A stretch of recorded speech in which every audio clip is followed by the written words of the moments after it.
یہ کینیا میں وہ جگہ ہے جہاں پر ارشد شریف کو گولیاں مار کر ہلاک کیا گیا۔ وائس آف امریکہ کی خصوصی ٹرانسمیشن میں خوش آمدید۔ آپ دیکھ رہے ہیں پروگرام ویو 360 اور کینیا کے شہر نیروبی کے مضافاتی علاقے مگاڈی سے میں ہوں ارم عباسی۔ 23 اکتوبر کی رات تھی، لگ بھگ رات کے 9 بج رہے تھے اور اسی جگہ پر ارشد شریف کو ہلاک کیا گیا۔ ان کے ساتھ ڈرائیونگ سیٹ پر خرم احمد جو کہ پاکستانی کنیڈین بتائے جاتے ہیں وہ موجود تھے۔ ارشد شریف اس حملے میں ہلاک ہو گئے۔ مگاٹی نامی یہ علاقہ جو ہے یہ نیروبی سے لگ بھگ 100 کلومیٹر دور ہے اور یہاں پر پولیس کی اسپیشل ٹاسک فورس نے اس وقت ایک لینڈ کروزر پر گولیاں چلائی جب ارشد شریف اس پر سوار تھے۔ یہ ایک دور دراز علاقہ ہے اور آپ دیکھ سکتے ہیں کہ یہاں پر بہت کم آبادی آپ کو نظر آ رہی ہے۔ زیادہ تر لوگ یہاں پر اپنے مال مویشی لے کر آتے ہیں تاکہ ان کو پانی اور خوراک مہیا کی جا سکے، اور جہاں تک نظر جاتی ہے بنجر زمین ہے۔ یہ راستہ آمد و رفت کے لیے اور بڑی گاڑیوں کے لیے کم ہی استعمال ہوتا ہے۔ ارشد شریف اور خرم احمد اس رات ایک شوٹنگ رینج سے واپس آ رہے تھے جب ان پر حملہ ہوا۔ پولیس کا دعویٰ یہ ہے کہ انہیں ایک اطلاع ملی تھی کہ ایک گاڑی کو ہائی جیک کیا گیا ہے جس میں مبینہ طور پر ایک اغوا شدہ بچہ موجود ہے، اس لیے انہوں نے گاڑی کو روکنے کی کوشش کی، لیکن جس گاڑی پر فائر کیا گیا وہ گاڑی بھی اور تھی اور اس کا ماڈل بھی اور تھا۔ سسپیکٹڈ کار مرسیڈیز اسپلنٹر تھی، نہ کہ ٹویوٹا لینڈ کروزر جس میں ارشد شریف سوار تھے۔ اور سوال یہ پیدا ہوتا ہے کہ اگر گاڑی میں بچہ موجود تھا تو اتنی گولیاں کیوں برسائی گئی؟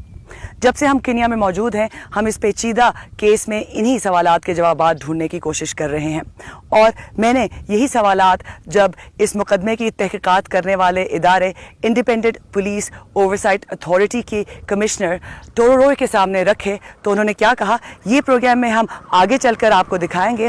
ابھی آئیے چلتے ہیں اس فارم ہاؤس میں جہاں پر کہا جاتا ہے کہ ارشد شریف نے اپنا آخری ڈنر کیا ہے۔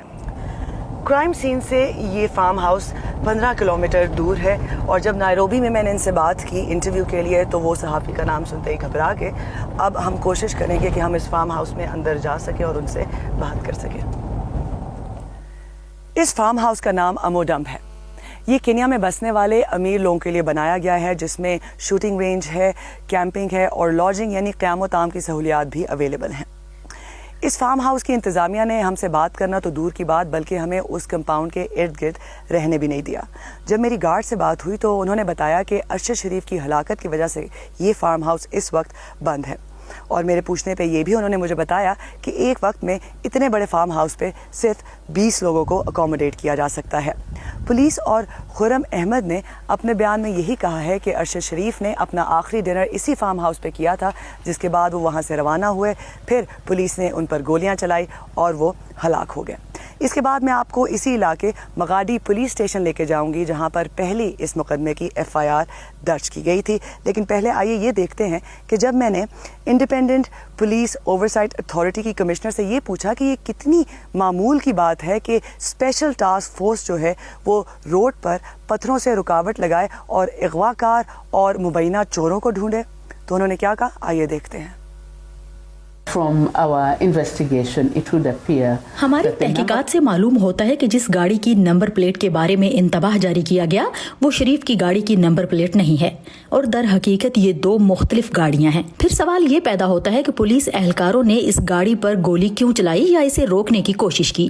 پھر ایک اور مسئلہ یہ ہے کہ ہمیں جائے وقوع سے معلوم ہوا کہ پولیس اہلکاروں نے سڑک پر رکاوٹیں کھڑی کی تھیں اور کسی بھی گاڑی کو روکنے کے لیے پتھر رکھے تھے، اور عموماً آپ کو معلوم ہوگا کہ ہمارے ہاں کینیا میں سڑکوں پر رکاوٹیں ہوتی ہیں اور کینیا کے شہری عام طور پر رکتے ہیں، لیکن روڈ بلاک کے اس مخصوص واقعے میں پتھر سڑک پر رکھے گئے تھے۔ ہم نہیں جانتے کہ کیوں۔ لیکن کیوں کینیا کی پولیس پتھروں کی رکاوٹیں کھڑی کرے گی جب وہ بیریئرز بھی استعمال کر سکتے تھے؟ کیا یہ معمول کی بات ہے؟ یہ غیر معمولی ہے، جی ہاں، لیکن پھر آپ سمجھیں کہ مجھے معلوم نہیں کہ انہوں نے پتھر کیوں استعمال کیے، لیکن شاید ان کے پاس استعمال کے لیے رکاوٹ نہیں تھی، مگر عموماً ہم دھات کی رکاوٹیں استعمال کرتے ہیں۔ The car that was reported, it was Mercedes. جس اغوا شدہ کار کی اطلاع ملی تھی وہ مرسیڈیز اسپنسٹر تھی جو کہ ایک ڈیلیوری وین ہے۔ فائرنگ